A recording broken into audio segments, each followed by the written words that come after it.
Bienvenue sur Trouver sa voie. Je suis Alban Mas et j'accompagne les particuliers et les entreprises dans leur gestion de carrière. Ce qui me passionne avant tout, ce sont les parcours atypiques. Je suis convaincu que faire les bons choix professionnels, c'est quelque chose qui peut s'apprendre. La mission de ce podcast, c'est de moderniser la gestion de carrière, avec des invités et des conseils qui sortent un peu des sentiers battus. Je vous souhaite une très bonne écoute.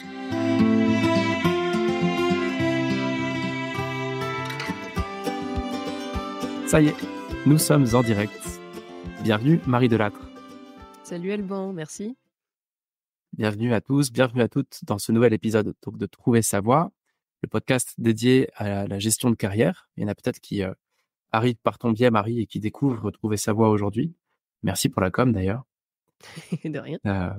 Et donc voilà, si vous nous rejoignez en direct, si vous écoutez cet épisode en replay, aujourd'hui on va parler de comment on peut construire une carrière un peu différente, comment on peut se tailler un job sur mesure, comment on peut essayer de faire un pas de plus vers son dream job ou ses dream jobs, non pas en se reconvertissant et en plaquant tout, mais en construisant sur base de l'existant. Et c'est quelque chose, c'est une façon de faire qui est pas forcément, qui est pas souvent mise à l'honneur au fond. On a tendance à se dire j'aime bien ce que je fais, je reste, j'aime pas, je pars. Et mon invitée d'aujourd'hui, Marie, elle a fait autrement. Elle a construit pas à pas quelque chose de très puissant, de passionnant, et elle l'a fait en partant de là où elle était déjà. Et voilà, à l'occasion d'un échange avec elle un peu informel, où moi j'ai essayé de m'inspirer auprès d'influenceurs RH, j'ai essayé de comprendre un peu qui fait la pluie et le beau temps sur LinkedIn en matière de RH. J'ai découvert ton profil, Marie. On s'est appelé, tu m'as raconté ton parcours. Je me suis dit, mais ça, faudrait qu'on en parle parce que c'est un super témoignage pour de la gestion de carrière, pour de la construction d'une vie épanouissante au boulot. C'est notre sujet d'aujourd'hui.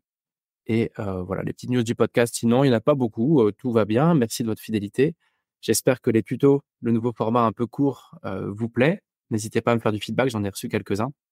N'hésitez pas à me proposer des sujets. Moi, j'en ai déjà une centaine sur le feu, mais n'hésitez pas à en rajouter. Et puis voilà, ce sera tout pour l'intro. Mais merci de votre fidélité. C'est top de se sentir soutenu par vous tous et vous toutes. Voilà. C'est déjà bien assez long comme ça. Marie, on va reprendre le micro, puis on a du pain sur la planche. Je te proposerai bien, par une petite présentation. Qui es-tu?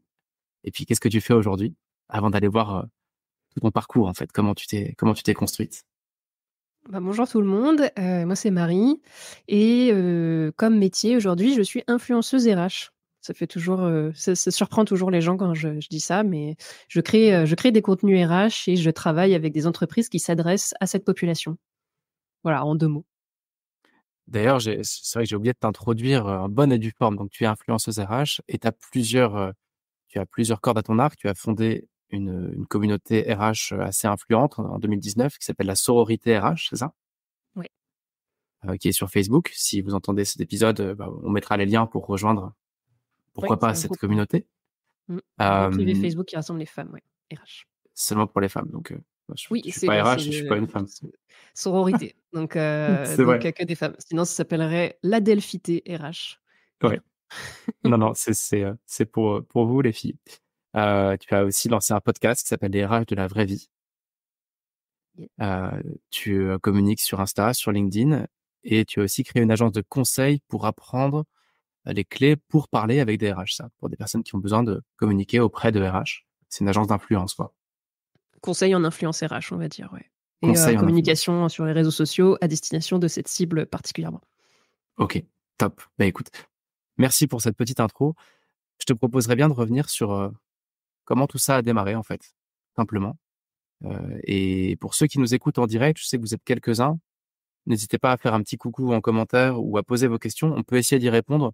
Mais voilà, le format de ce genre d'épisode, c'est surtout une discussion avec Marie. S'il y a des questions, on essaiera d'y répondre au mieux. Mais sinon, vous pourrez retrouver aussi l'épisode en replay. Et donc voilà, c'est un format plutôt pour partager ce moment avec nous qu'un format de questions-réponses. Marie, je te repasse le micro. Comment est-ce que ça a démarré tout ça pour toi? Et ben moi à la base, j'étais RH J'ai fait des études RH, donc j'ai fait une licence généraliste, de gestion et après je me suis spécialisée en master, en management des ressources humaines et ensuite, donc la dernière année, je l'ai fait en alternance, un poste de chargée de projet RH. Ensuite, je suis devenue assistante RH, pour un premier «vrai poste» entre guillemets, puis responsable RH sur un deuxième poste, non, 3 postes, RH et à la suite, en fait, de cette expérience-là, j'ai pensé au démarrage que c'était un burn-out ce que je faisais, mais avec le recul, je pense que c'était plutôt un brown-out, donc c'est une grosse crise de sens sur, quel impact, j'avais moi avec ma carrière, de RH. Comment je pouvais travailler et surtout comment je pouvais faire face à une souffrance au travail qui était difficile à supporter pour moi. J'étais dans une entreprise où il y avait une ambiance très difficile, un climat social difficile, des difficultés financières. L'entreprise a ensuite fermé ses portes, elle a fait faillite et c'était dur en fait en tant que RH d'être au service de ces gens qui étaient, si malheureux et donc après cette expérience-là, je me voyais plus rester RH de la même façon. J'avais l'impression d'être impuissante, je voulais contribuer plus que ça. J'avais un léger syndrome du sauveur, hein, que j'ai identifié depuis, mais à l'époque, je l'identifiais pas. Je pensais que c'était juste que je voulais être utile. En fait, non, c'était je voulais sauver les gens et hem et donc pendant plusieurs mois, je me suis vraiment demandé ce que je voulais faire et je me suis rappelé l'envie est remontée. J'avais toujours voulu être entrepreneur. Depuis longtemps, je voulais être entrepreneur. Quand j'étais à la fac, j'avais participé à un programme d'entrepreneuriat. C'est un concours qui s'appelle les Entrepreneuriales, qui est super. C'est pour monter, une entreprise en fictif avec d'autres étudiants et ça m'avait beaucoup plu. Et donc je me suis dit: «Pourquoi pas me lancer dans l'entrepreneuriat?» Sauf que pour faire quoi? Donc au démarrage, je me suis dit: «Bah, je vais être consultante RH», puisque c'est un peu la logique quand on fait des études RH, on nous dit: «Bah, tu peux être, responsable RH, de DRH, et éventuellement, consultant RH». On nous dit plutôt que c'est pour la fin de carrière, mais je me suis dit: «Bon, bah, moi, ma carrière dans les RH, je la voyais déjà terminée». J'arrivais même plus à aller en entretien d'embauche, je partais en pleurant tellement je me voyais plus faire ça et pour autant, je voulais pas quitter la fonction parce que j'avais vraiment cette phrase qui tournait tout le temps, c'est: «J'adore les ressources humaines, mais je déteste ce que ça veut dire d'être RH en entreprise». Et je me suis dit: «C'est quand même fou, il y a quand même pas que cette façon-là d'être RH» et donc je me suis dit: «Bon, bah, pourquoi pas consultante RH?» Donc je m'étais centrée sur la gestion des compétences, qui était le sujet que je préférais quand j'étais, salariée et bon, j'ai fait, toutes les erreurs possibles, des entrepreneurs, qui n'y connaissent rien, qui ont pas de modèle autour d'eux et qui savent pas comment s'y prendre. J'ai, voulu construire une méthode, pour, je m'adressais surtout aux petites entreprises qui ont pas l'habitude de faire de la gestion des compétences. J'allais parler à des dirigeants, mais ils étaient pas du tout intéressés. Moi, j'avais 25 ans, jeune femme, bon, j'avais pas vraiment l'aplomb, d'un chef d'entreprise et du coup, je me perdais un petit peu, dans mon usine à gaz que j'étais en train de créer. Je parlais pas assez aux gens, je confrontais pas mes idées, je restais toute seule dans mon appart et au bout de 6 mois, donc ça faisait 1 an que j'étais plus RH, 6 mois d'errance, puis 6 mois à tenter ce projet-là. Il y a quelqu'un qui m'a dit: «Tu vas dans le mur, arrête ce projet-là». Donc retour à la case départ, qu'est-ce que je vais faire?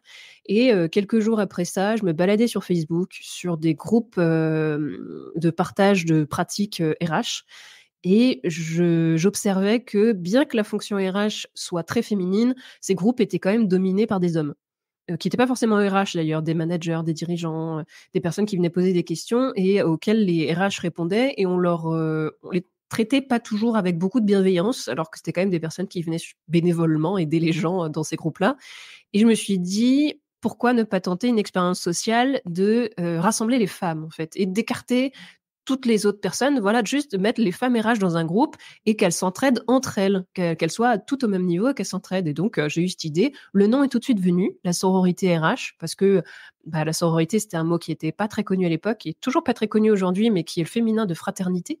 Donc voilà, les sororités, on pense au rassemblement de filles, dans les universités américaines, les sororités, les fraternités, bon, c'est un peu l'exemple qu'on a et donc voilà, je voulais créer ça, une communauté de femmes, donc j'ai créé un nouveau groupe Facebook. Le succès est arrivé tout de suite en termes de membres. Vraiment, il y a beaucoup de membres qui sont arrivés, tout de suite, tout de suite. Par contre, ça a été très long de les faire parler, parce qu'il y a vraiment l'effet de groupe qui fait qu'au début, personne n'ose envoyer des messages, personne n'ose liker, personne n'ose commenter. Donc pendant plusieurs mois, j'ai fait des posts toute seule. Je posais des questions, personne ne répondait. Je faisais des posts, personne ne likait. Et heureusement, à l'époque, c'est plus vrai aujourd'hui, mais à l'époque, on avait des statistiques de lecture des posts Facebook. Et donc, je voyais que quasiment tous les membres lisaient, mais personne ne commentait. C'était très long. Je crois que ça a duré 4 mois avant que ça commence un petit peu à répondre. Et je me suis accrochée. Alors moi, j'étais au chômage à ce moment-là. Je vivais de ça, je vivais de mes droits chômage. Et je passais toutes mes journées là-dessus à compulser des blogs, à écrire des textes que j'osais pas publier, à faire des posts Facebook pour animer le groupe, etc. Enfin, je sais pas, je voyais qu'il y avait du succès. Je me disais, je vais pas m'arrêter là, je vais être persévérante. Et j'ai bien fait parce qu'au bout de plusieurs mois, ça a commencé à se bouger, il y a commencé à avoir des questions, des commentaires. Et moi, je me suis dit, je vais faire des contenus plus longs, je vais ouvrir un blog. Donc, j'ai ouvert un blog qui n'existe plus aujourd'hui, mais qui s'appelait sororitrh.com. Toutes les semaines, je publiais un article et je voulais pas parler de paye, de recrutement ou de sujets techniques RH. Je parlais vraiment de mon parcours et de comment j'étais perdue en tant que RH, comment je trouvais pas ma place, comment je me sentais décalée par rapport aux autres. Je racontais aussi comment, quand j'étais étudiante RH, on me disait que j'étais pas faite pour ça, que j'avais pas ma place dans la fonction, qu'il fallait que j'abandonne.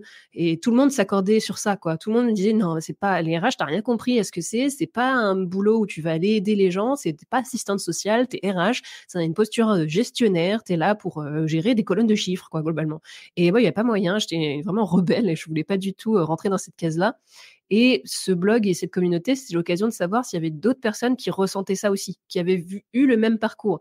Si personne n'avait réagi à l'appel, si tout le monde m'avait dit, toi, t'as rien compris, je pense que je me serais reconvertie complètement et je serais partie dans autre chose, dans un autre métier. Peut-être que j'aurais repris des études, j'en sais rien.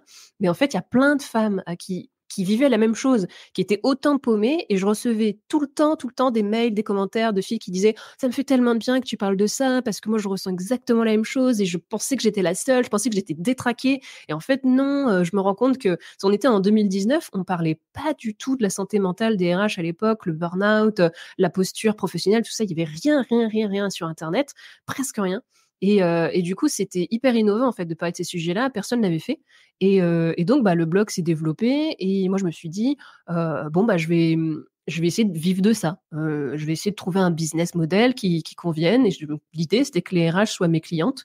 Et en fait, je ne trouvais pas de business model qui fonctionne. C'est difficile de monétiser l'entraide et le système communautaire. Surtout en France, on n'est pas trop pour donner de l'argent C'est sur ce vrai. genre de choses. Ouais. C'est compliqué. Et donc j'ai testé plein de choses. J'ai fait une communauté privée payante. Il y avait les plus fidèles qui en faisaient partie, mais ça ne suffisait pas du tout à dégager un salaire suffisant. J'ai tenté d'organiser des événements, pareil, des événements payants, ça passait pas. Voilà, j'ai tenté plein de choses, de faire des séances de coaching, de conseil, mais moi j'étais pas coach, donc du coup je me sentais pas forcément à ma place non plus. Je me voyais pas non plus repasser un diplôme de coach, etc. Je voulais vivre de mon truc tout de suite, donc du coup je me suis entêtée pendant plusieurs années, plusieurs années à tester des choses. Et en fait, à la faveur du Covid, mes droits chômage ont été pas mal prolongés. J'ai eu la chance d'avoir mes droits chômage qui ont été prolongés peut-être de 6 mois. Et à la mi-2021, là, c'était fini, plus de droits chômage, rien. Là, il est temps de faire un choix et de décider ce que tu fais. Donc, j'ai tenté un coup de poker et j'ai tenté de dire à la communauté, je suis désolée, je ferme la communauté gratuite, j'en ouvre une payante. Et si vous croyez au potentiel du truc, vous me suivrez sur la communauté payante, qui n'était pas chère, hein, c'était quelques euros par mois. Et ça n'a pas du tout fonctionné. J'ai très mal communiqué sur le projet. Elles n'ont pas compris parce que je m'étais pas mise en avant en tant que fondatrice. Je m'étais toujours dissimulée derrière la communauté. Et du coup, elles avaient l'impression de voir débarquer une folle là de Ouais. nulle part qu'elles ne connaissaient pas et qui venait leur demander de l'argent. Et du coup, elles ont pas du tout apprécié. Avec le recul, je comprends. C'était très maladroit de ma part, mais c'était l'énergie du désespoir.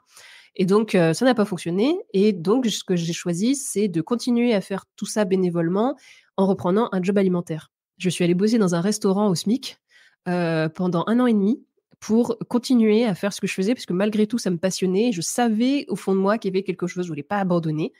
Et donc voilà, donc j'étais serveuse, je faisais ce truc-là bénévolement. C'était un peu dur comme rythme, parce que du coup, j'avais 2 boulots.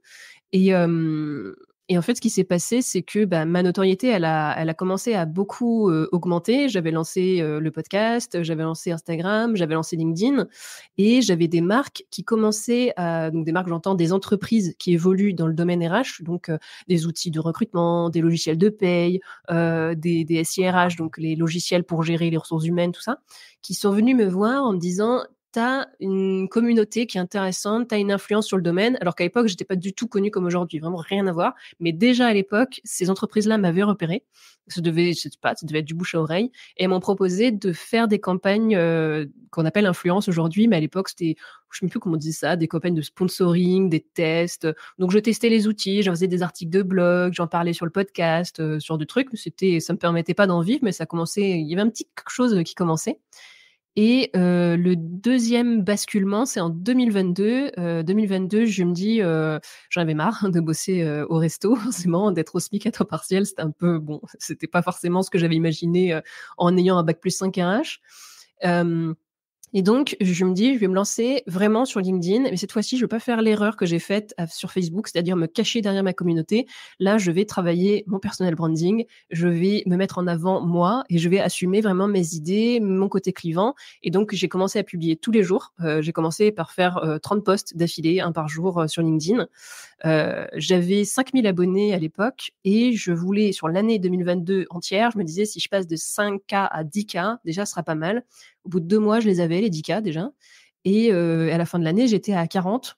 Et aujourd'hui, je suis à plus de 70, 2 ans après. Donc, ça a vraiment énormément augmenté sur l'année 2022. Après, ça a continué, mais c'est vraiment l'année 2022 qui a tout bousculé. Et du coup, les entreprises avec qui j'avais commencé à travailler sur l'influence, elles m'ont recontacté. J'en ai contacté d'autres. Il y en a d'autres qui m'ont contacté. Et en fait, ça a commencé à se développer énormément.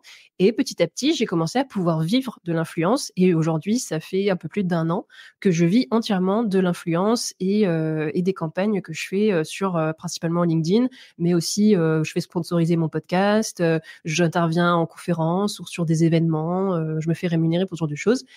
Et voilà, j'ai fait tout le parcours. Bah, merci. D'habitude, je coupe mes invités tout le temps. Et puis là, j'ai pas eu envie parce que c'était structuré et puis aussi, j'avais tellement de choses sur lesquelles j'avais envie de rebondir que, bah, du coup, ça en faisait tellement que j'ai rien fait. Parce que je Bah, trouve que ton histoire, elle résume au moins une dizaine d'éléments, de gestion de carrière que je trouve super importants. Alors je vais pas rentrer dans le détail, sinon on va ouvrir la boîte de Pandore et notre but, c'est quand même que dans 5 minutes, tu puisses nous partager tes petits conseils sur le thème d'aujourd'hui. Créer son propre métier à partir d'un boulot traditionnel. Mais quand même, un peu à chaud comme ça et à la volée, dans ce que tu nous dis, moi, ça m'a fait tilt sur plein d'aspects. Le fait que cette notion de sillage, quand on réfléchit à où on veut aller, on essaie d'avoir une ligne de mire, une sorte de phare et de se dire: «Je vais avancer vers ça». Avec ton histoire, j'ai l'impression que ça aurait été impossible pour toi en 2017 de savoir qu'un jour tu aurais été influenceuse RH et payée par des marques pour parler de ces marques-là. ça n'existait pas. Ça existait pas et même si ça avait existé, je sais pas si tu te serais projeté dessus. Non, non, c'est tellement éloigné d'un métier de la communication, plus des RH. Moi, à l'époque, je voulais faire une communauté de RH, je voulais que les clients que j'ai, ce soient les RH. Je savais pas que j'y arriverais pas. Donc Et je trouve ça super intéressant parce que, tu vois, quand on est ce podcast, c'est un podcast de gestion de carrière. Ceux qui nous écoutent sont parfois RH ou coach, mais souvent des actifs qui sont en train de réfléchir à développer leur carrière, bouger, monter, grandir, changer. Et on a toujours tendance à s'arc-bouter sur où je vais. C'est la grande question, où je vais. Mais parfois, on sait pas. Souvent, on sait pas. Et ça n'empêche pas d'y aller, en fait. Et ton histoire le montre. Et en fait, toute l'énergie qu'on met à essayer de savoir où on va, c'est l'énergie qu'on ne met pas à faire des premiers pas, et tu nous en parleras après. Mais je trouve que ton histoire, elle est très itérative et ça t'a emmené quelque part. Et ce quelque part, il est chouette. Et tu ne pouvais pas le deviner à l'avance. Donc, j'ai tendance à penser que la vocation, c'est un sillage. Ce n'est pas une cible, c'est un sillage derrière nous. Et je trouve que ton histoire l'illustre super bien. Je vais pas aller trop loin, mais autre élément qui m'a marqué dans ton parcours, dans ton histoire, c'est la résilience. C'est qu'on a tendance à se dire, je vais galérer à trouver où je vais. Peut-être que je vais faire un bilan de compétences, je vais peut-être faire du coaching, je vais faire une retraite de méditation, que sais-je. Et une fois que je saurai, c'est bon, ce sera calé pour toute la vie ou pour les 10 prochaines années. Et en fait, non, ça t'a demandé 4, 5 ans au fond, toute cette histoire-là. ouais. Et avec des hauts, très hauts, des bas très bas, un job alimentaire entre-temps, ça demande du temps. C'est pas toujours le cas, mais c'est souvent le cas. Et donc, l'enjeu n'est pas tant de trouver, mais que d'être résilient, comme pour des entrepreneurs. On dit souvent, l'enjeu, c'est pas de savoir si ta boîte va marcher, c'est combien tu peux rater d'entreprise avant d'abandonner, avant d'avoir créé celle qui marche. Et je trouve que ton parcours raconte aussi ça, qui est une vraie réalité de la gestion de carrière. C'est le fail fast, quoi. Rate le plus vite possible pour aller à la suite, pour re-rater jusqu'à ce que ça marche, quoi. Et ça demande du temps, ça demande beaucoup de résilience. Et bravo, enfin, ton parcours illustre ça à merveille et je trouve ça super inspirant. Mais si je me lance sur tout ça, il y a encore plein d'éléments que je voulais partager et c'est pas le but. Donc je ferme je vais pas ouvrir la boîte de Pandore encore plus et je te repasse le micro. Toi aujourd'hui, sur cette thématique de créer son propre métier à partir d'un job normal, un job classique ou à partir de son job tout simplement, est-ce que tu aurais des conseils à donner à nos auditeurs? Voilà, que ce soit, enfin quel que soit le boulot, hein, que ce soit un boulot dans les services, dans les bureaux, en production, cadre, pas cadre. Voilà, comment tu vois les choses toi? Bah, tu as commencé à l'évoquer, mais il y a une théorie que j'adore et que j'ai appliquée vraiment dans ma vie et que je continue à appliquer au quotidien, c'est la théorie des petits pas. C'est l'idée qui veut que c'est super difficile de faire un saut d'une situation qu'on connaît à une situation qu'on connaît pas du tout. C'est-à-dire, de changer de métier, de changer de statut, de changer de zone géographique, d'un coup. Si quand j'étais RH salariée, je m'étais dit: «Tiens, je vais devenir, influenceuse, lifestyle tout en déménageant en Corse», heu, j'aurais jamais fait parce que c'était trop différent de ce que je connaissais. Et que du coup, moi à l'époque, je savais que je voulais garder RH, mais je savais pas trop quoi mettre autour. C'est juste RH salarié, ça marchait pas. Donc je me suis dit: «Bon, bah, RH entrepreneur». Ce qui et dans l'idée, c'était plus tard, peut-être un jour, je serai entrepreneur, pas RH. Et donc j'ai fait un pas vers, quelque chose de différent, tout en gardant un pas dans ce que je connaissais déjà. C'était beaucoup plus simple pour moi d'écrire et de raconter des choses sur un métier que je connaissais. En plus, ça m'a légitimée parce que, bah, les RH, elles savent que j'ai vécu ce qu'elles ont vécu. Donc du coup, ça légitime ma position. Et ça me permet aujourd'hui de traiter des sujets qui sont plus éloignés. Aujourd'hui, je parle aussi beaucoup de féminisme, de développement personnel, de diversité, d'inclusion, des sujets qui me parlent moi aussi en tant que personne et pas forcément que en tant que professionnelle, mais je l'ai pas fait tout de suite. Au début, je suis vraiment Oui, restée sur, mon histoire, qu'est-ce que j'ai vécu, qu'est-ce que je ressens là maintenant, et c'est ça qui a fait évoluer. Et c'est tu l'as dit, c'est en fait, je voyais pas moi l'étape d'après à chaque fois. Là, je viens de rajouter une nouvelle étape, c'est que depuis début 2024, je fais aussi du conseil en influence RH. Là, c'est très récent. En fait, c'est parce que je me suis rendu compte que je le faisais avec mes clients en influence, mais je le faisais, en plus quoi, gratuitement comme ça pour, rendre service. Et au bout d'un moment, je me suis dit: «Beh, pourquoi pas en faire une activité à part entière?» Donc je l'ai ajouté, et peut-être que l'étape supplémentaire, ce sera de faire du conseil en com, tout court, et sur la partie RH, j'en sais rien. Je sais pas du mais tout. ouais, Et OK. c'est Mais juste aujourd'hui, qu'est-ce qui me fait kiffer, de quoi je veux vivre et comment je le mets en place, et après je verrai bien quelle sera la prochaine étape. ouais et en gardant, on va dire, comme tu disais tout à l'heure, il y a 2 cerceaux, enfin, tu as les pieds dans un cerceau, tu gardes un pied dans un cerceau quand tu vas explorer le deuxième cerceau, quoi. C'est ça. On Ouais, c'est saute ça, pas c'est les 2 l'image, pieds joints. Mais ouais. j'avais lu une étude là-dessus, je retrouverai pas la source, je pense, mais c'était une étude qui montrait qu'on avait, on était beaucoup plus, alors comment est-ce que je peux résumer ça? Qu'on préfère ne pas perdre que gagner et que si on a le choix entre gagner beaucoup ou perdre un peu, on va toujours éviter de perdre un peu, même si on aurait pu gagner beaucoup. Mmh. Et Ouais. cette étude-là, elle partait sur plein d'exemples, mais l'idée, c'est vraiment qu'on on on va être beaucoup plus sensible à ce qu'on peut perdre qu'à ce qu'on peut gagner et donc ça va dans le sens de ce que tu dis et qu'aller vers quelque chose qu'on ne connaît pas, on voit ce qu'on peut perdre, on voit pas forcément ce qu'on va gagner dans ce qu'on connaît pas et ça nous bloque complètement et tes petits pas, ils vont dans ce sens-là. Heu, pour Oui, je sais pas, ouais, je pouvais toujours revenir en arrière. Je suis redevenue RH. Je l'ai pas évoqué dans le parcours, mais j'ai fait aussi des retours en salariat RH, entre-temps. Parce que j'avais gardé ces compétences-là et que mon CV était pas complètement n'importe quoi non plus, que j'avais, RH, entrepreneur RH, je suis revenue RH salarié, je suis repartie, je suis devenue, serveuse, mais serveuse, c'était aussi parce que j'avais déjà les compétences. Quand j'étais étudiante, j'avais un job étudiant qui était de serveuse, donc c'était des compétences que j'avais, et j'ai construit un parcours comme ça cohérent avec plusieurs grandes branches, mais qui me permet de sauter de l'une à l'autre en cas de besoin, parce que ça a toujours été, dirigé sur, comment je paye mon loyer ce mois-ci, quoi. ça qui est difficile sur l'entrepreneuriat, qui est vraiment stressant, c'est qu'il y a toujours ce côté un petit peu stressant financièrement. J'essaie d'être la plus transparente possible sur comment je gère mon entreprise, etc. Et par exemple, en février, j'ai fait 0 de chiffre d'affaires. J'avais pas le moral, j'avais beaucoup de problèmes perso, j'avais pas de projet en cours. Là, sur mars, c'est pas du tout pareil. J'ai fait un très bon chiffre d'affaires, mais sur février, j'ai fait 0. C'est pas grave, j'avais de la trésorerie, donc j'ai pu tout à fait payer mes factures quand même, mais ça m'a stressé. Je me suis dit, qu'est-ce que je vais faire? Et si en mars, je faisais 0 aussi? Non, c'est pas arrivé, c'était un mois comme ça. Mais c'est un truc à accepter quand on est entrepreneur et je sais pas si un jour on l'accepte totalement, mais moi pour l'instant c'est toujours stressant quoi. Donc voilà, c'est Ouais, mais tes des petits pas, ta stratégie des petits pas permet, si on se plante, et se planter, ça fait partie de la route, voilà, de de pouvoir, refaire un petit pas en arrière. Ouais, c'est sûr que si tu étais c'est ça. devenue apicultrice, sur le CV, c'est peut-être plus dur de retourner sonner, dans une postuler pour un poste de Voilà, DRH, quoi. Ouais. c'est pour ça que j'ai pu trouver un Mmh. job alimentaire quand j'en avais besoin et peut-être que on sait pas de quoi l'avenir est fait, peut-être que j'en aurais besoin dans 2 ans et que je retournerai dans autre chose, enfin j'en sais rien. Mais en fait, c'est bien d'avoir plusieurs portes ouvertes et de ça stresse moins d'avoir plusieurs portes ouvertes que se dire: «Allez, je fais, all-in là au casino, je mets toutes mes billes sur cette case-là et si cette case-là ça marche pas, je suis, SDF, j'ai plus un euro et terminé et ma vie est finie», quoi. Que non, en fait, Ouais, ouais. faut voir le plan dans son ensemble, quoi. Et puis l'ensemble, il demande du temps. Là, pour le coup, je je m'accapare un peu le micro, mais le le projet, quel qu'il soit, demande du temps et de la résilience, et du coup, ce temps, il faut bien pouvoir le financer, en fait, hein, d'une manière ou d'une autre, Oui. et heu et il faut pouvoir se sécuriser sur un backup si ça rate, quoi, et rater, ça fait partie de la route, en fait.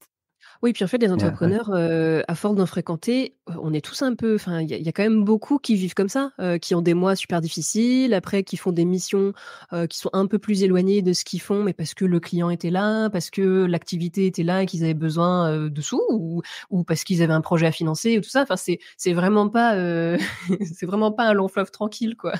C'est des fois, il y a des opportunités qui se présentent. Là, pour le coup, les entreprises qui sont venues me chercher pour faire de l'influence, moi, j'y aurais jamais pensé toute seule. C'est elles qui sont venues me voir en me disant: «Tiens, ça te dit pas?» Et j'ai fait: «D'accord, on va tester», ça, c'est un conseil aussi qui est bon à prendre, c'est tester. Au pire, si vous vous rendez compte que ça vous plaît pas, vous arrêterez. Le nombre de business models que j'ai testés et que j'ai pas aimé et que du coup j'ai arrêté et c'est pas grave et plus personne s'en souvient aujourd'hui, hein, même les et au contraire, même les clientes que j'avais à l'époque, c'est toujours, des proches et c'est toujours des enfin, elles me l'ont jamais reproché parce qu'à chaque fois, j'ai été honnête. En fait, j'ai testé, un club, une communauté privée payante. Je l'ai arrêté au bout de 3 mois parce que je m'y retrouvais pas. C'était énormément de boulot pour très peu d'argent. Et du coup, bah, j'ai contacté mes clientes et je leur ai dit: «Je suis désolée, mais j'arrête. Je suis toujours à votre dispo si vous avez besoin d'aide sur ça, ça, ça». Et en fait, aucune ne me l'a reproché parce que je leur ai juste dit la vérité. Quand j'ai retrouvé un job alimentaire, je l'ai dit. Et même après, sur LinkedIn, quand j'ai commencé à percer sur LinkedIn, je le disais, quoi. C'est que à côté, moi, je vivais d'un salaire de serveuse. Et c'est pas grave, quoi. Il y a personne qui est venu m'insulter. C'est Bah, je retiens plusieurs points dans ce que tu nous dis. Les petits pas, c'est-à-dire de pas forcément sauter de tout quitter, mais de garder un petit pas dans ce qu'on fait déjà, ou voilà, une sorte de légitimité. J'y associe un peu le concept de backup. Si ça rate, comment je peux vivre, tout simplement? Qu'est-ce que j'ai comme bouée, si je dois faire un peu marche arrière quelque temps, ou temporiser 1 an ou 2 le temps que ça démarre, à quoi je m'accroche? Est-ce qu'il y a d'autres leviers que tu identifies pour construire son propre métier à partir d'un boulot? Eh ben, ça rejoint un peu ce que je commençais à évoquer, c'est, parler. Ne pas faire l'erreur que j'ai faite moi au début de m'isoler, de penser qu'on allait voler mes idées, de me dire: «Faut que j'en parle à personne parce que c'est top secret mes projets». Confronter les idées, c'est la façon la plus rapide de savoir si ça a un potentiel ou pas et de toute façon, si vous faites quelque chose, qui fonctionne, alors je parle aux personnes qui sont intéressées par l'entrepreneuriat et qui veulent imaginer quelque chose de nouveau, de toute façon, au bout d'un moment, il y a des gens qui vont vous copier si vous faites de l'argent avec. Donc dire il y a pas de business où vous pourrez tout garder pour vous et personne se rendra compte, non et d'ailleurs, c'est plutôt une bonne chose, en fait, qu'il y ait des gens qui disent: «Ah ton idée elle est cool», après, bah, évidemment le plagiat c'est pas c'est pas sympa, mais on va souvent dans l'effet inverse où on dit: «Non, par risque, par peur du risque qu'un jour on vole mon idée, qu'on la fasse mieux que moi ou tout ça, on va pas en parler. Et en fait, on peut rester très longtemps sur des idées de merde. Parce qu'on n'est pas allé en parler aux gens et que si on en avait parlé à plusieurs personnes, peut-être qu'au 2 minutes, la personne, elle t'aurait dit alors non, ton idée, moi, ça me parle pas du tout. Par contre, si tu inverses ces deux éléments, là, ça peut faire un super truc. Et j'essaie de le faire avec les gens qui me contactent pour parler des gens, voilà, qui par exemple, qui sont entrepreneurs dans les RH ou qui se lancent, tout ça, et qui m'envoient des messages. J'essaie de répondre. En général, je réponds pas vite, mais j'essaie de répondre et de leur dire justement ça, en fait. D'être super honnête en fait sur le fait alors t'as pensé à faire ça, franchement en connaissant les RH ça m'étonnerait que ça marche, on peut toujours se tromper mais bon j'y crois pas. Par contre si tu fais ton activité comme ça là c'est un beau potentiel parce que j'ai identifié un besoin etc. Et ça c'est hyper précieux à avoir comme retour des gens et c'est bien en fait d'en parler à des gens qui ont rien à voir avec votre secteur d'activité de base parce qu'ils peuvent avoir une vision totalement différente de si on traîne toujours avec les mêmes gens on va tourner un petit peu en rond, puis on n'a pas forcément des nouvelles idées qui arrivent, que si on va parler avec des gens qui sont complètement différents, qui viennent de secteurs totalement différents, on peut importer des bonnes idées d'un secteur à l'autre. Et donc, c'est hyper pertinent, en fait, d'en parler avec les gens et d'expliquer ses projets, etc. Puis, ça intéresse souvent les gens aussi de réfléchir à des idées de business. C'est des discussions assez sympas à avoir. Donc voilà, ne restez pas isolés avec vos projets, vos idées, que ce soit une reconversion, que ce soit d'entrepreneuriat, peu importe. C'est bien d'en parler. C'est ce que tu dis, ça m'évoque un point un peu parallèle qui est aussi parfois on a besoin de changer de proche quelque temps. Ouais. Famille, amis, cousins.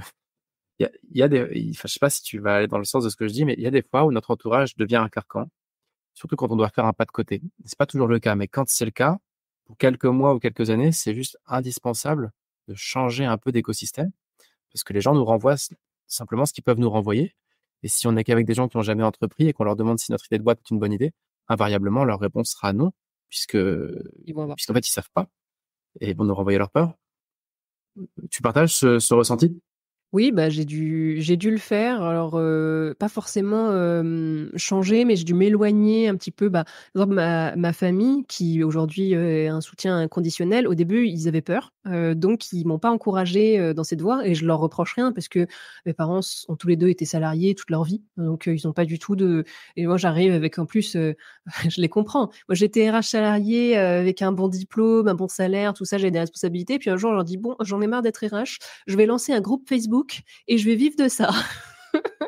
Et ils ont un peu paniqué, ce que je comprends totalement. Et comme en plus ça a mis des années avant de fonctionner, j'ai eu plusieurs discussions avec mes parents où ils disaient: «Bah, tu crois pas que c'est le moment de retourner sur le droit chemin, d'utiliser ton diplôme, tout ça?» Et et aujourd'hui, ils comprennent le truc et même ça c'est ça qui est beau, c'est que ça les a inspirés eux-mêmes à envisager l'entrepreneuriat. Donc comme quoi on peut être aussi, un modèle, inversé avec les enfants qui montrent des nouvelles voies aux parents. Il y a toujours des gens dans ma famille qui comprennent pas. Bah, pour le coup, eux, j'ai coupé les ponts et mes amis ont pu changer. J'ai des nouveaux amis, j'ai gardé certains anciens, mais oui, enfin, l'entourage a changé forcément. Mais en fait, c'est assez naturel. Quand nous, on évolue, l'entourage, il évolue parce que si on parle, des mêmes sujets sans arrêt et que les gens s'y retrouvent pas, bon, bah, on se voit moins et puis on finit par plus se voir et après on rencontre d'autres personnes, les amis que je me suis fait depuis quelques années, ils sont tous entrepreneurs, c'est pas très étonnant, parce que c'est des sujets sur lesquels on se retrouve et bon, j'ai gardé quand même des anciens, qui ne le sont pas, mais qui suivent, où on se retrouve sur d'autres sujets. Enfin, c'est, c'est pas grave, quoi. Ouais, puis c'est pas toujours le cas, mais c'est vrai que parfois, quand on doit faire un pas de côté, bah, le pas de côté, il est aussi social, quoi. Oui. Heu, Bah, ça peut être bien d'ajouter en fait, ça peut être bien de faire des pas de côté aussi sur l'entourage, ajouter des nouvelles personnes qui vont, nous encourager, d'où le fait, bah, ça rejoint le fait d'en parler, aller, dans des after-work, des cercles d'entrepreneurs, des nouvelles activités, des nouveaux cercles pour ajouter, ça veut pas dire qu'il faut absolument, casser ses relations avec tous les gens qui nous entourent parce qu'ils vont pas forcément comprendre. Il y a des amis qui peuvent être très bons amis sans tout comprendre et juste ils voient dans le soutien, sans forcément comprendre tout, ils peuvent avoir peur, bah, voilà, il faut c'est juste, un ajout d'autres personnes qui, eux, vont nous encourager dans cette voie-là, qui vont mieux comprendre, qui vont pouvoir nous accompagner et puis, c'est pour chaque personne, on se pose la question. Par contre, si c'est quelqu'un qui est vraiment toxique, qui essaie de nous forcer à arrêter ou qui dit vraiment c'est vraiment une mauvaise idée, mais qui a aucune légitimité à le dire, il y a des fois où il faut couper les ponts, mais bon, c'est nécessaire. C'est si l'influence de la personne est plus toxique qu'autre chose, ça sert à rien de la garder dans sa vie et ça va juste nous plomber donc des fois, mmh. c'est inévitable. Donc ce conseil-là, c'est en parler, ne pas rester dans son coin, mais choisir aussi à qui on en parle, quoi. À qui on partage son intimité de projet, quoi. Oui, ou alors si on en parle à quelqu'un, être OK aussi avec le fait que la réponse sera pas forcément exactement celle qu'on attend et pas prendre personnellement le retour et se rappeler toujours que la réponse d'une personne, ça va parler que d'elle-même. Une personne qui a peur, c'est une personne qui aurait peur de faire ce que vous faites. C'est pas une personne, et puis, bah, de toute façon, même si, enfin, en fait, le tout a changé dans ma vie quand j'ai réalisé que rien n'est grave, en fait. Rien n'est grave. On peut toujours rebondir, on peut toujours recommencer, on peut toujours changer. Je l'ai compris surtout quand j'étais dans cette, entreprise où j'étais RH qui a fait faillite, où à la fin, c'était n'importe quoi. On respectait plus rien. Il y avait plus rien qui allait et pourtant tout le monde est toujours en vie. C'est pas grave, la boîte, elle a fermé et puis voilà, on est reparti sur un nouveau projet, chacun de notre côté et bon, c'était triste sur le moment, mais tout le monde s'en est remis. Et quand j'ai pensé que ma communauté se retournait contre moi et que j'arriverais jamais à en vivre, j'ai repris ce job alimentaire. Pendant 6 mois, j'ai pas fait grand-chose à part ce job-là. Puis après, j'ai repris courage et je me suis relancée avec une nouvelle stratégie, et cetera. C'est, ouais, la résilience. Ce que tu dis, ça me rappelle une personne qui m'a contacté sur My Job Glasses, c'est le réseau pour contacter des professionnels et pour découvrir des métiers. Et le gars voulait monter un podcast et assez jeune et il dit du coup j'ose pas me lancer parce que j'ai peur du public shaming si je dis des bêtises et tout. Tu vois, en fait, il se projetait déjà dans Ouais. l'hypothèse où il avait un podcast avec 1 million d'auditeurs et où il dirait une connerie et où ça se retournerait contre lui. Et tu vois, il y avait comme Ouais. ce truc-là de attends, t'as pas compris que pendant 2, 3, 4, 5 ans, personne ne va t'écouter, en fait. Il n'y a aucun enjeu, c'est pas grave. Puis surtout des commentaires de podcasts, déjà, même les gros podcasts, ils en ont pas beaucoup. Alors Oui, un oui. petit podcast qui démarre et de toute façon, en fait, au bout d'un moment, tu te rends compte qu'avoir des haters, c'est plutôt une bonne nouvelle parce que ça veut dire que tu as une influence suffisante pour qu'il y ait des haters qui arrivent.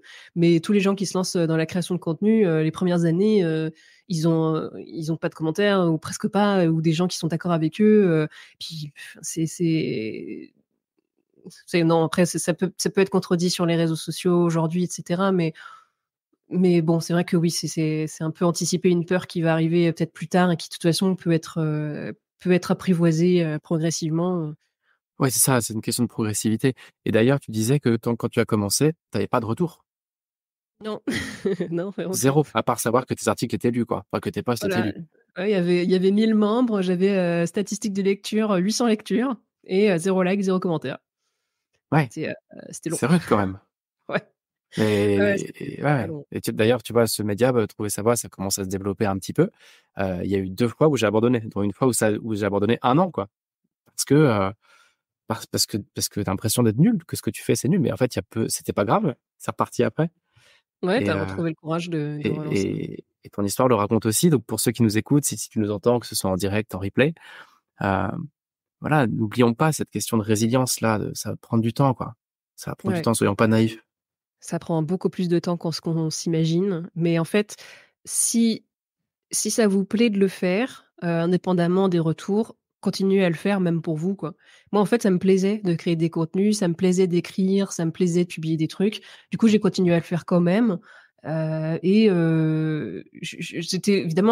triste de voir qu'il y avait si peu de retours, mais comme j'aimais le faire, je le faisais quand même, quoi. Parce qu'en fait, il faut pas se forcer à faire des trucs que pour le public, quoi. Parce que là, c'est plus dur de garder courage si on fait que pour les autres. Si ça nous plaît pas de faire une action, mais qu'on la fait uniquement pour les autres, au bout d'un moment, on peut se fatiguer ou se demander pourquoi on le fait, et cetera. Et moi, ce qui m'a avant, c'est pas après, il y a eu des moments où j'ai abandonné aussi, où j'ai repris plus tard, parce que des fois, les périodes de vie font que c'est plus difficile à tenir. Mais mais comme ça m'a toujours plu de créer, j'ai toujours continué d'une manière ou d'une autre, en testant. Enfin, c'est toujours compliqué de trouver le juste milieu entre ce qui nous plaît à nous, ce qui plaît à notre public. Enfin, évidemment, dans le cas où on est, sur, des business, en public, parce qu'il y a aussi des gens, qui ce genre de questions ne Bien parlent pas sûr, et ils cherchent juste un boulot qui leur plaît. bien sûr. Hem, mais sur ces questions-là, ouais, c'est bien d'être résilient et surtout, se concentrer sur ce qu'on aime faire, et capitaliser là-dessus. En plus, en général, c'est ce à quoi on est bon. On aime, on est bon, on s'améliore et cetera et ça finit toujours par payer. Il y a la problématique souvent, c'est que les gens vont abandonner, ouais. Donc typiquement sur les je crois que j'ai écouté l'autre fois un truc sur les podcasts qui disait qu'il y avait, la grande majorité des podcasts s'arrêtent avant le 20e épisode.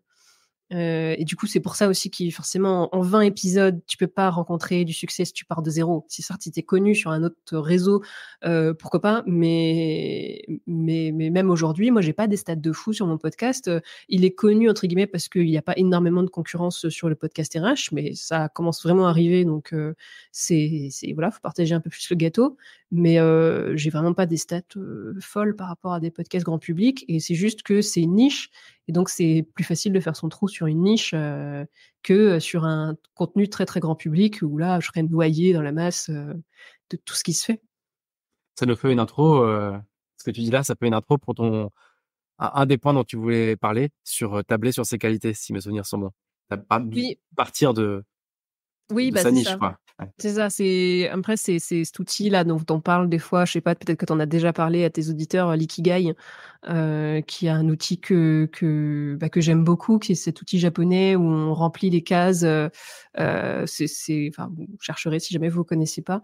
C'est un schéma en mosaïque avec 4 cases. C'est alors c'est quoi ce pourquoi, ce que j'aime faire, ce à quoi je suis bon, ce dont le monde a besoin et ce pourquoi je peux être payé. Et je le refais régulièrement quand je suis un petit peu perdue.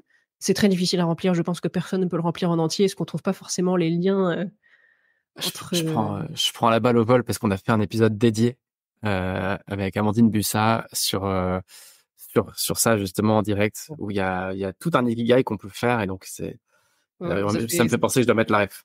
ça fait petite promo pour cet épisode-là pour Hmm. continuer sur l'ikigai, les gens que ça intéresse. Mais moi, j'aime beaucoup cet outil, même s'il est très difficile. Même si on le remplit pas en entier, ça permet quand même de poser ses idées et de se dire, OK, alors ce que j'aime, c'est ça. Comment je peux être payé comme ça, et de faire un lien entre les deux. Et donc moi, j'avais mon terrain de jeu RH. Ce que j'aime faire, c'est créer des contenus, écrire, parler, m'exprimer, transmettre, etc. Bon, bah voilà, influenceuse RH, c'est venu de là, quoi. Parce que c'était Ouais. le croisement entre mon expertise, ce que j'aime faire, et paf. Et donc ici, l'idée, c'est quoi? C'est de tabler sur ce qu'on a déjà, sur quoi? Sur des compétences, sur des appétences, sur de l'expérience. Comment tu vois ça, toi? Pour quelqu'un qui nous écoute, qui n'est pas RH, ni coach en gestion de carrière, je sais pas, moi, peu importe d'ailleurs sur quoi, mais qui se dirait, Mais bah voilà, allez, je m'y mets. il y a plein de créateurs de contenu qui ont démarré là-dessus. Par exemple, il y a une fille qui est pas mal connue sur TikTok. Sa passion, c'est qu'elle aime manger. Elle aime manger et du coup, elle a commencé à faire des contenus où elle mangeait des plateaux de fromage en direct, et ça a énormément plu parce que sa personnalité plaisait aux gens, et du coup, elle a commencé à faire des contenus là-dessus et maintenant elle est influenceuse bouffe. C'est génial. Pour le coup, les influenceurs, ça marche bien parce que tu as des influenceurs Ouais, dans tous oui, les tu peux tout. domaines du Tu monde. auras des niches partout. Ah mais mon père, il suit des influenceurs tracteurs, hein, donc il y a vraiment tout. Donc ça fonctionne bien, mais même j'essaie de me projeter sur d'autres, métiers. Mais typiquement les RH, elles se reconvertissent beaucoup sur des métiers qui sont proches de l'humain, du type coach, consultant en bilan de compétences, coach carrière, consultant, tout ça, c'est des métiers qui leur parlent parce que le lien, c'est l'humain, et donc la réflexion qu'elles ont derrière, j'imagine, c'est: «Qu'est-ce que j'aime dans les RH? Être avec les humains, parler avec les gens, aider, transmettre, et cetera. OK, donc quel métier va m'amener à faire ça? Ça peut être une bonne façon de réfléchir, voilà, de vraiment faire, son CV de compétences et se dire: «OK, mes compétences, dans quel métier elles peuvent être réutilisées?» Moi, j'aimais écrire, donc j'ai ouvert un blog, j'aimais parler, donc j'ai ouvert un podcast, et j'ai réutilisé les sujets que je connaissais déjà. Donc voilà, faire un mix entre, des activités qu'on aime faire, les compétences qu'on maîtrise, relier les 2, et ça peut être un bon démarrage, en fait. C'est pas forcément Hmm. le truc qu'on fera toute la vie, mais moi, j'ai procédé comme ça. J'avais les compétences RH, j'aimais créer, bah, j'ai créé des contenus RH. Et après, une fois que j'avais maîtrisé les compétences création de contenu, j'ai pu faire un petit pas sur la suite, et voilà, pourquoi pas créer des contenus sur d'autres sujets que les RH. Et peut-être un jour, j'aurais maîtrisé d'autres sujets, je pourrais faire un autre métier qui viendra de ces compétences-là. On verra. Mais, mais c'est pour ça que ça fonctionne bien, cette théorie des petits pas, parce que chaque fois que vous faites un pas, vous avez une vision plus globale du paysage, et donc des trucs que vous n'aviez pas vus de base. Bah C'est oui. le conseil en influence RH, il y a 2 ans, non, je pensais pas que j'allais faire ça, puisque, j'avais pas l'expérience encore de l'influence RH, de me dire: «Ah OK, les clients, ils ont tel besoin et moi j'aime bien le faire, donc je vais faire ça». Alors là, tu ouvres un chemin dans lequel je m'engouffre parce que c'est un sujet important pour moi.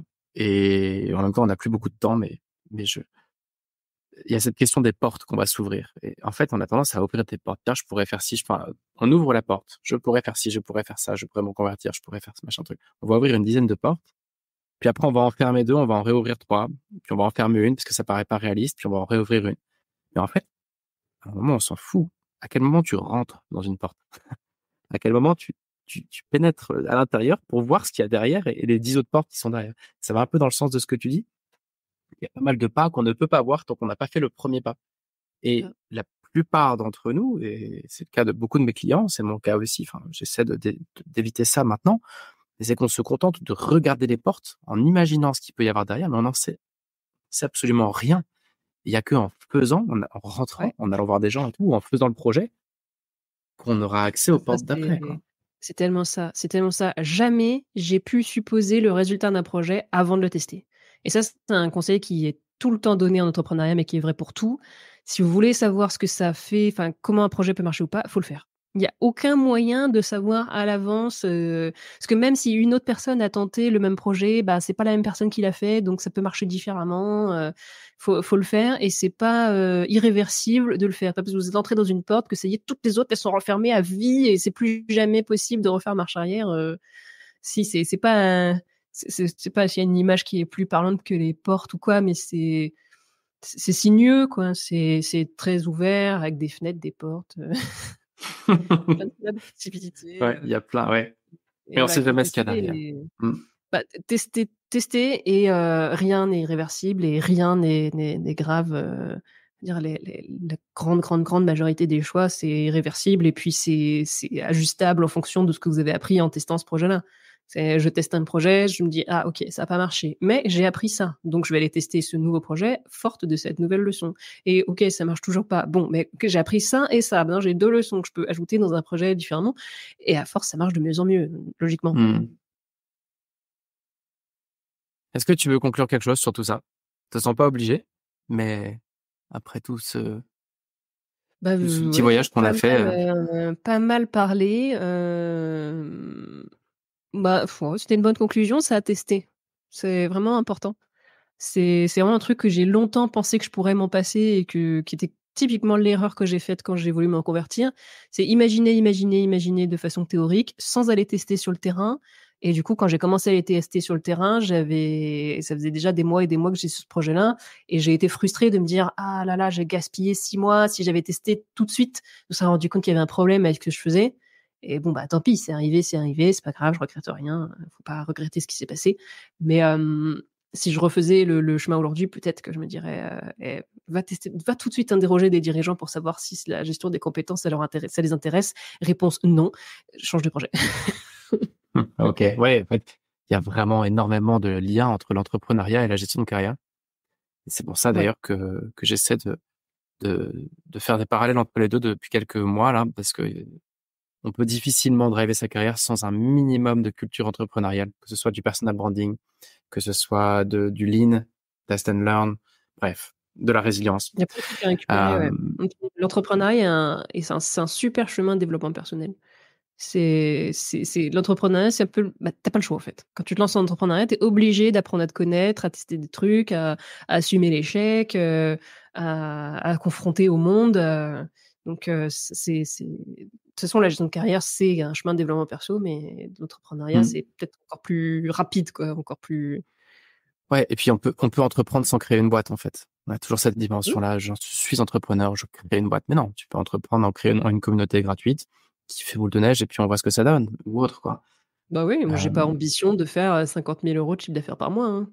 Moi, je veux juste mmh. vivre de mon activité en faisant des choses que j'aime. C'est tout. Écoute, merci Marie, merci infiniment d'avoir pris le temps d'échanger avec nous. Et bah, de Je rien, sais que merci pour l'invitation, c'était très chouette. tu es très sollicité, donc on va retourner au standard. Pour ceux qui nous écoutent, un peu en conclusion de cet échange, j'aime bien poser un défi, un call to action, une idée pour lever un peu le cul du canapé et faire quelque chose, parce qu'on est beaucoup dans notre tête quand on se pose des questions de carrière, on n'est pas beaucoup sur le terrain. Et donc, basé sur ce que tu nous as partagé, Marie, je propose comme défi pour cette semaine de se dire, bah, si tu as envie de rendre ton boulot un peu plus sur mesure, bah, identifie une qualité, identifie un petit pas et teste à toute petite échelle. Voilà, c'est un gros défi cette semaine, mais why not? Super, Marie, merci encore infiniment.